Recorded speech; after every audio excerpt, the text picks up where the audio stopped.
नमस्कार दोस्तों, एसएससी ज्ञान में आप सभी का स्वागत है। आज हम इस वीडियो में रेलवे एएलपी का 2014 में जो एग्ज़ाम हुआ था उसमें पूछे गए साइंस व इंजीनियरिंग के प्रश्नों को इस वीडियो में पढ़ेंगे। तो वीडियो को लास्ट तक ज़रूर देखें और वीडियो पसंद आए तो वीडियो को लाइक, शेयर व चैनल को सब्सक्राइब ज़रूर करें, जिससे आप सभी तक रेलवे एग्ज़ाम संबंधी सारे वीडियो व जो भी एग्ज़ाम होते हैं उनके एनालिसिस व टॉपिक वाइज वीडियो पहुंचते रहें। तो बढ़ते हैं अपने आज के वीडियो में और देखते हैं किस टाइप के और कैसे प्रश्न एग्ज़ाम में पूछे गए थे। पहला प्रश्न है, ऊंचे पहाड़ पर ध्वनि का वेग कम होता है क्योंकि? तो इसका आंसर हो जाएगा वायु शीतलित होती है इस कारण। तो ऑप्शन ए इसका राइट आंसर हो जाएगा। अगला प्रश्न था, जल में ध्वनि का वेग कम होता है क्योंकि? तो इसका आंसर हो जाएगा जल संघनतर होता है इस कारण। तो ऑप्शन डी इसका राइट आंसर होगा। अगला प्रश्न है, एक खुली नली में आवृत्ति n है, यदि एक किनारे को बंद कर दिया जाए तो आवृत्ति हो जाएगी। तो आंसर हो जाएगा n/2। तो ऑप्शन बी इसका राइट आंसर हो जाएगा। अगला प्रश्न, एक प्रतिध्वनि तब तक नहीं सुनी जा सकती जब तक कि परावर्तक पर्याप्त दूरी नहीं हो क्योंकि?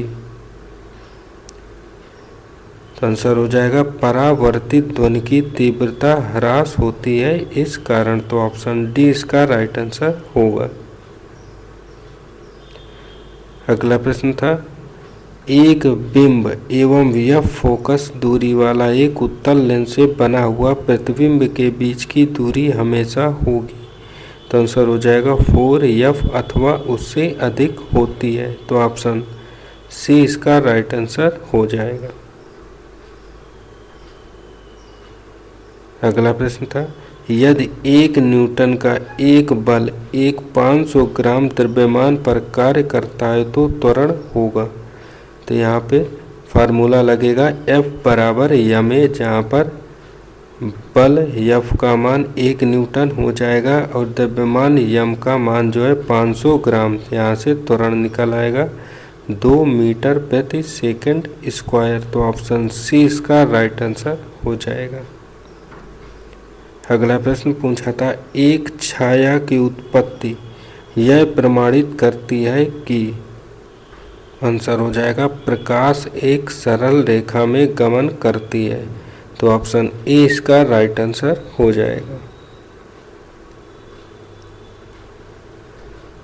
अगला प्रश्न था, निम्नलिखित में एकमात्र अदिश राशि कौन सी है? तो इनमें से द्रव्यमान एक अदिश राशि है, बाकी संवेग, बल और वेग सभी सदिश राशियां हैं। तो ऑप्शन सी इसका राइट आंसर हो जाएगा। अगला प्रश्न था, 10 डायन एवं 5 डायन के 2 बलों का परिणामी कभी भी बराबर नहीं हो सकते हैं। तो आंसर हो जाएगा 4 डायन के। तो ऑप्शन ए इसका राइट आंसर हो जाएगा। अगला प्रश्न, एक रेडियो की वॉल्यूम को बढ़ाने पर क्या होगा? तो आंसर हो जाएगा तीव्रता एवं पिच दोनों बढ़ते हैं। तो ऑप्शन सी इसका राइट आंसर होगा। अगला प्रश्न था, 2 प्रकाश के स्रोत व्यक्तिकरण उत्पन्न नहीं कर सकते क्योंकि? तो आंसर हो जाएगा उनके कला संबंध नियत नहीं होती है। तो ऑप्शन ए इसका राइट आंसर होगा। अगला प्रश्न था, एक आवर्धक लेंस या एक साधारण सूक्ष्मदर्शी उत्पन्न करता है। तो आंसर हो जाएगा आवर्धित आभासी प्रतिबिंब को। तो ऑप्शन डी इसका राइट आंसर होगा। अगला प्रश्न, एक खगोलीय दूरबीन की आवर्धन क्षमता को बढ़ाया जा सकता है। तो आंसर हो जाएगा नेत्रिका की फोकस दूरी को बढ़ाकर। तो ऑप्शन सी इसका राइट आंसर हो जाएगा। अगला प्रश्न, एक सेकेंडरी लोलक को चंद्रमा पर ले जाया जाता है जहां के जी का मान पृथ्वी पर जी के मान का 1/6 भाग है। तो लोलक का आवर्तकाल होगा। तो इसमें फार्मूला लगता है T बराबर 2 पाई अंडर रूट L/G, जहाँ पर यल का मान 1/6g हो जाएगा और यहाँ पे रखने पर आंसर आ जाएगा 2/5 सेकेंड आवर्तकाल। तो ऑप्शन ए इसका राइट आंसर हो जाएगा। अगला प्रश्न है, एक ग्रह का व्यास और औसत घनत्व पृथ्वी का व्यास एवं औसत घनत्व का 2 गुना है तो इसके तल पर गुरुत्व के कारण त्वरण होगा। आंसर हो जाएगा 4g। तो ऑप्शन सी इसका राइट आंसर हो जाएगा। अगला प्रश्न पूछा गया था, जब एक जहाज नदी से समुद्र में प्रवेश करता है तो यह ऊपर उठकर प्लवमान होता है क्योंकि। तो आंसर होगा समुद्र जल का घनत्व अधिक होता है इस कारण। तो ऑप्शन डी इसका राइट आंसर हो जाएगा। अगला प्रश्न पूछा गया था, एक प्रिज्म में जब आपतन कोण 50 अंश है तो विचलन कोण न्यूनतम होता है एवं वह 42 अंश है तो प्रिज्म का अपवर्तन कोण होगा।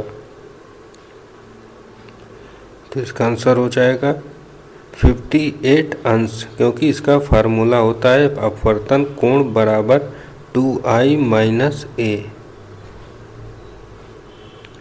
यहाँ पे i का मान 50 अंश और a का मान 42 अंश है तो इसमें रखने पर अपवर्तन कोण का मान 58 अंश आ जाएगा। तो ऑप्शन बी इसका राइट आंसर होगा। अगला प्रश्न था, निम्न में से कौन सा एक दूसरे से भिन्न है। तो आंसर हो जाएगा अल्फा किरणें। तो ऑप्शन सी इसका राइट आंसर हो जाएगा। अगला प्रश्न था, एक रेडियो सक्रिय पदार्थ से उत्सर्जित बीटा किरणें होती हैं। तो आंसर हो जाएगा ऋणात्मक आयनों में। तो ऑप्शन बी इसका राइट आंसर होगा। अगला था, रेडियो सक्रियता की इकाई होती है। तो आंसर हो जाएगा क्यूरी। तो ऑप्शन सी इसका राइट आंसर हो जाएगा। अगला प्रश्न है, फ़ारेनहाइट एवं केल्विन स्केलों पर समरूप पाठ्यांक देने वाला तापक्रम होता है। तो आंसर हो जाएगा -40 अंश सेंटीग्रेड। तो ऑप्शन बी इसका राइट आंसर हो जाएगा। अगला था, निम्न में से कौन सा संबंध संभव है। तो इसका सही संबंध हो जाएगा F-32/9 बराबर C/5। तो ऑप्शन डी इसका राइट आंसर होगा। अगला प्रश्न, यदि R प्रतिरोध वाले तांबे के तार को उसकी 2 गुनी लंबाई तक कर्षित किया गया है, यदि आयतन अपरिवर्तित रहे तो इसका प्रतिरोध होगा। तो आंसर हो जाएगा 2R। तो ऑप्शन बी इसका राइट आंसर हो जाएगा। अगला प्रश्न था, सरल आवर्त गति में गतिशील कण के महत्तम विस्थापन पर त्वरण का मान होता है। तो आंसर हो जाएगा 0। तो ऑप्शन सी इसका राइट आंसर होगा। अगला प्रश्न है, किसी प्रेशर कुकर में जल 120 अंश सेंटीग्रेड पर उबलता है क्योंकि। तो आंसर होगा अंदर का दाब एक वायुमंडलीय दाब से अधिक होता है इस कारण। तो ऑप्शन बी इसका राइट आंसर हो जाएगा। अगला प्रश्न था, एक संचयी सेल में संचित रहता है। तो आंसर हो जाएगा रासायनिक ऊर्जा। तो ऑप्शन बी इसका राइट आंसर हो जाएगा। अगला था, एक सूची छिद्र कैमरा में प्रतिबिंब के आकार को बढ़ाने हेतु।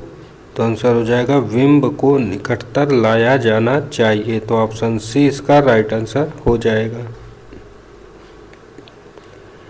अगला था, 2 समतल दर्पणों को 72 अंश के कोण पर झुकाकर रखा जाता है।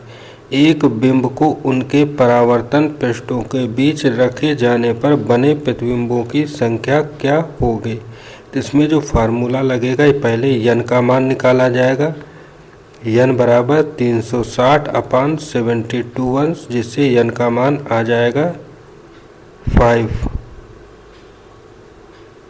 और फिर यन जो है प्रतिबिंबों की संख्या निकलेगी यन -1 से। तो यन 5 और -1 बराबर 4 आंसर आ जाएगा। तो ऑप्शन ए इसका राइट आंसर हो जाएगा।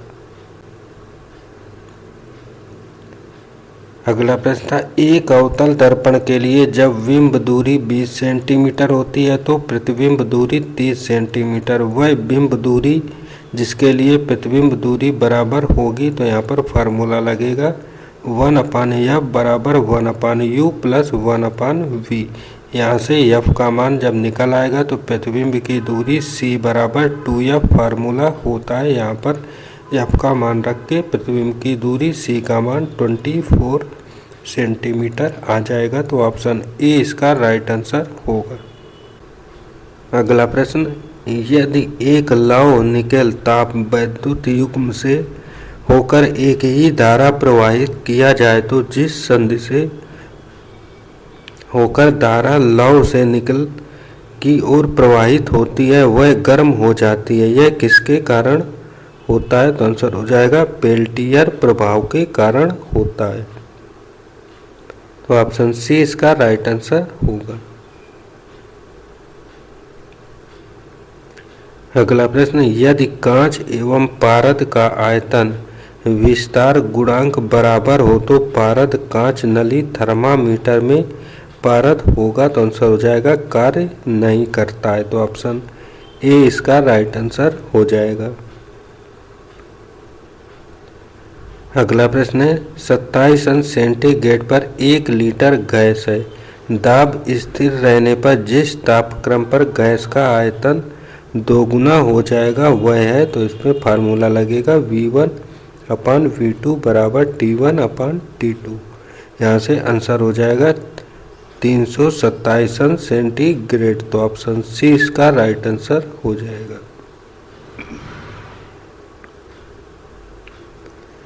अगला प्रश्न था, सार्वत्रिक गैस नियतांक आर की इकाई होती है, तो आंसर हो जाएगा अर्ग प्रति मोल प्रति केल्विन। तो ऑप्शन डी इसका राइट आंसर होगा। अगला प्रश्न है, दाब बढ़ाने पर एक तरल का क्वथनांक होता है, तो आंसर हो जाएगा बढ़ता है। तो ऑप्शन ए इसका राइट आंसर हो जाएगा। अगला प्रश्न, जब दो आवेशित चालकों को संयोजित किया जाता है तो शून्य आवेश प्रवाह की शर्त है, तो आंसर हो जाएगा विभव बराबर हो। तो ऑप्शन डी इसका राइट आंसर होगा।